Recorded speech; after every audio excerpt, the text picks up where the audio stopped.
What is up, guys? It is the Bluebloods here coming at y'all with another episode of the 2 Minute Drill, man. April 7th, 2021. If you're live streaming on Twitch, we're wrapping up the day, man, with the 2 Minute Drill.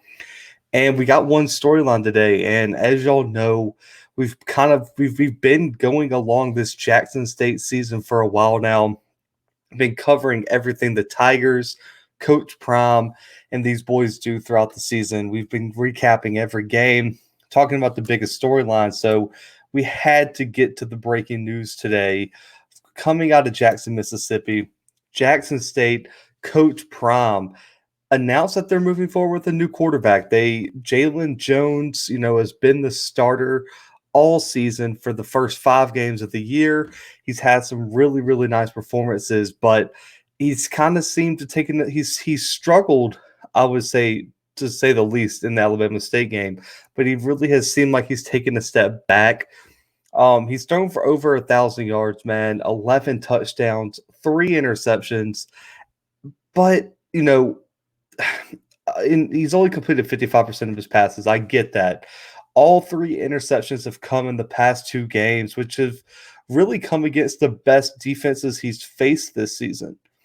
And when you look at Jones, he also played in 11 games last year for the Tigers.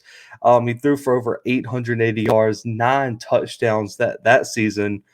And in case you need a little bit more background on this, Jalon Jones was a 4-star quarterback, one of the most highly touted quarterbacks in the country. And he ended up transferring out of Florida. He committed to the Florida Gators in Gainesville, transferred out before heading to Jackson State. And you look at him, he's done some good things. He led them to their undefeated start, and he put them in positions, to win at times. I mean, that Alabama State game, as bad as, Jackson State played at times, they had a chance to win that game if they could have made a stop or two here or there. Last week against Southern, it kind of got out of hand in terms of that offensive. They were very stagnant on offense. That defense really couldn't do anything. They had a lot of special team blunders, errors that really kind of cost them that game and let it get out of hand. But Coach Prime announced that redshirt freshman Quincy Casey will be the starter moving forward, will be the quarterback 1 for the Alabama A&M game this upcoming weekend. He's played in mop-up time late in games, 3 games this year, but he's thrown for 142 yards, had a passing and a rushing touchdown. He redshirted last year, but he saw limited action in 3 games where he threw a handful of passes. So very, very inexperienced, but he's a talented kid with some potential. The thing is, man, Casey was a 0-star recruit. Really, I guess you can count that a 1-star out of Memphis, Tennessee. His only offer, I believe, was for Central Arkansas, according to 247. Memphis flirted with him being the hometown kid, but he ultimately decided to head to Jackson State. In his junior year of high school, threw for almost 2,000 yards, 20 passing touchdowns, had 3 picks, according to the 247 page on him. And in terms of my initial reaction to this, guys, it's really hard for me to see where Coach Prime was going here.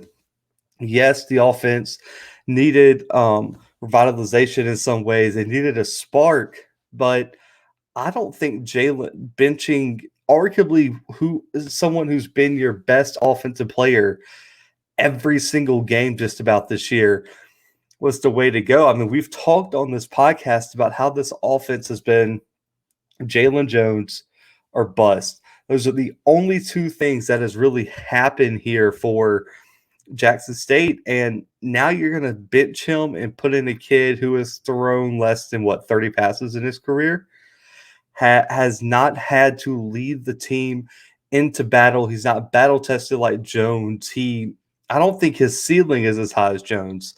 Yeah, he has a pretty good arm on him. He can make some quick decisions, but man, if you really take a look or deep dive into what the actual problem here is in Jackson, I don't think it was Jalon Jones. I don't think it was the quarterback position. I mean, let's look. I mean, y'all know how vocal I've been about the offensive line issue at Jackson State. This offensive line has failed to show any improvement throughout the season, has really struggled the past two games as they face steeper competition. You look at, they allowed one sack in the first three games of the year. Over the past two games, they've allowed 9 sacks.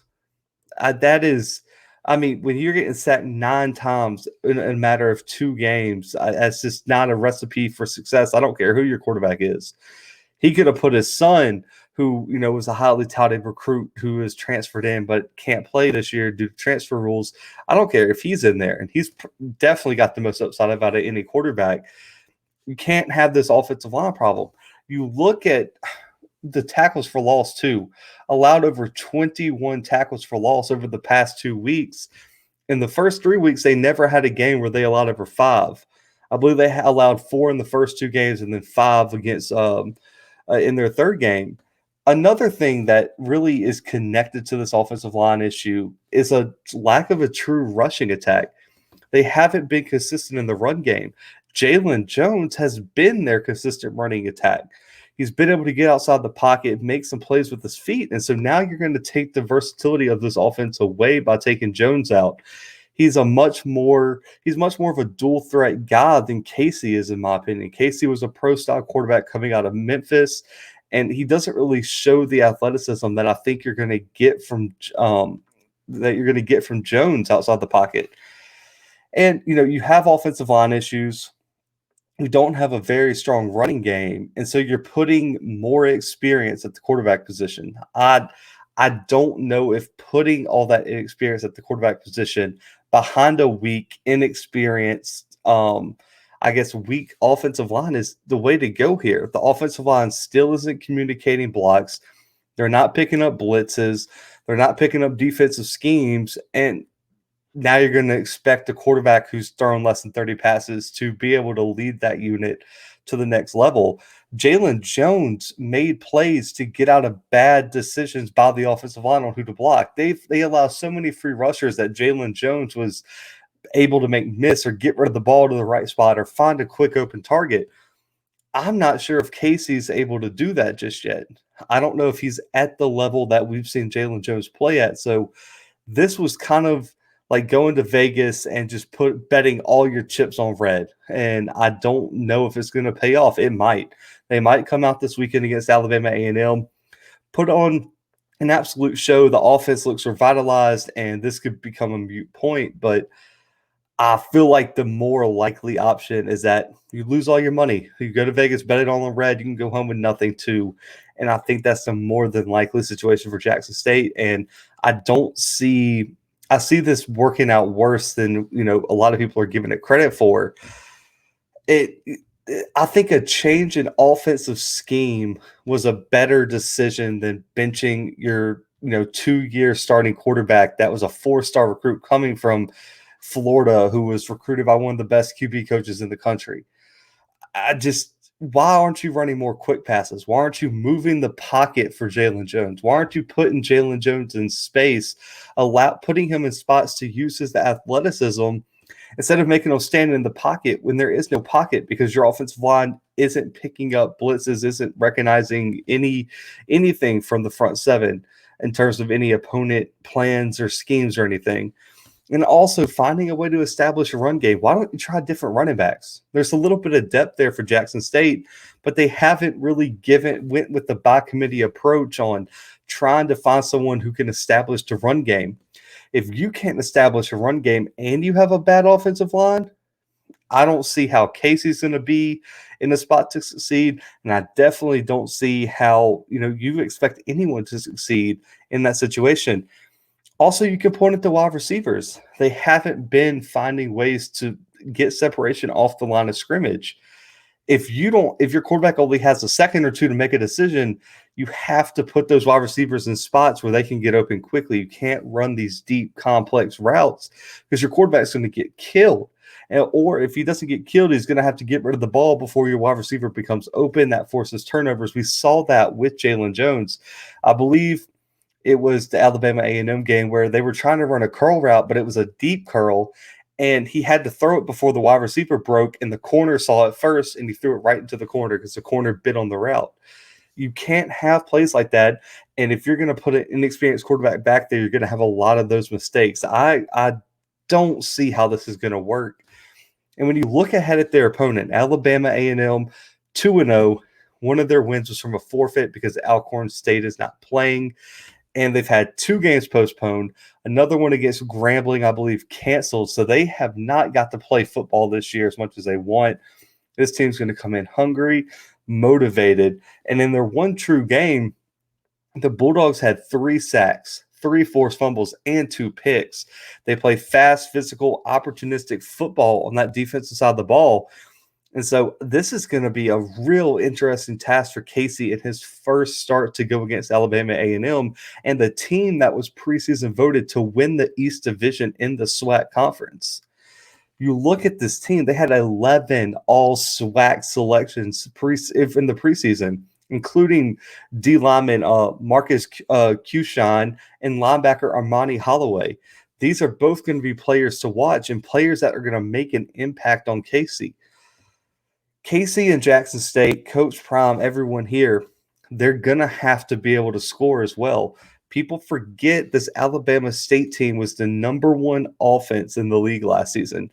They had one of the leading rushers in the SWAC. They had one of the leading passers. They have a good offensive line.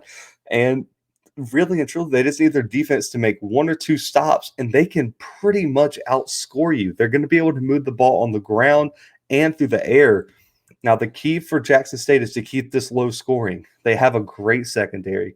Guys, no one is debating Jackson State secondary. They got dogs in the back end of that defense. But we know their problems stopping the run, man. They've allowed over 500 yards rushing, over 6 touchdowns in just the past 2 games. If they can't stop the run against Alabama A&M, guys, this could be a huge recipe for a blowout.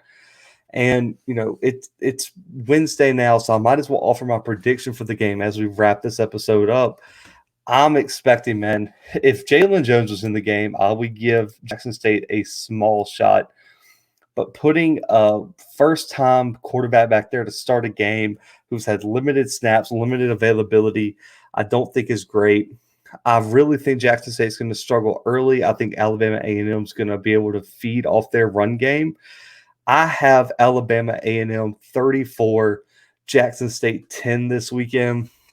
I just don't have a lot of confidence in this offense. I don't have a lot of confidence in this rush defense. And until I see improvements on the offensive line, the defensive line, the linebackers, I just don't. I think Jackson State is going to struggle with the top of this SWAC conference. And Alabama A&M is going to come in hungry, like I said. They've had so many games postponed, canceled. They're going to be chomping at the bit.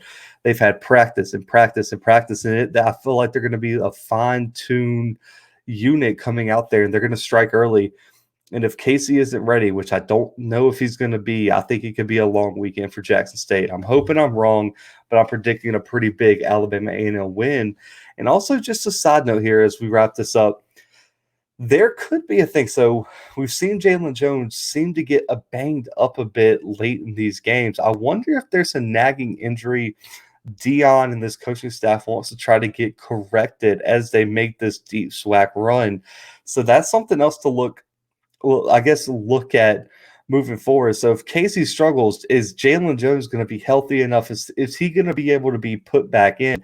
And what is the length of, what is the leeway for Casey in this game? How far down the road is Deion going to let him get? And if he struggles, I wonder how quick he's going to be to pull the trigger on benching Casey again and putting back in Jalon Jones. So those are all storylines to watch this weekend, guys. I am so pumped to see this game. So as y'all know, man, we will recap this game on Monday. We're going to keep our ear to the ground, let y'all know about any more rumors, news, or anything coming from Jackson State down there in Jackson or Alabama A&M as we approach this game. But guys, as y'all know, if you're watching on Twitch, I appreciate it, man. Please subscribe, the Bluebloods CFB. If you're watching on YouTube, man, make sure to subscribe. We're up over 65, approaching 70 subscribers. I told y'all once we get to 100, we're doing a big merch giveaway. So make sure to subscribe now. Comment below. Let me know what y'all think of the move by Deion Sanders and this coaching staff Do you think Casey's going to succeed, or do you think Jones was the right person to stick with? Let me know. Let me know what y'all's predictions about the game. Going to be one of the most highly looked to games this weekend. But guys, for myself, for the Blue Bloods, and the 2-minute drill, we are out.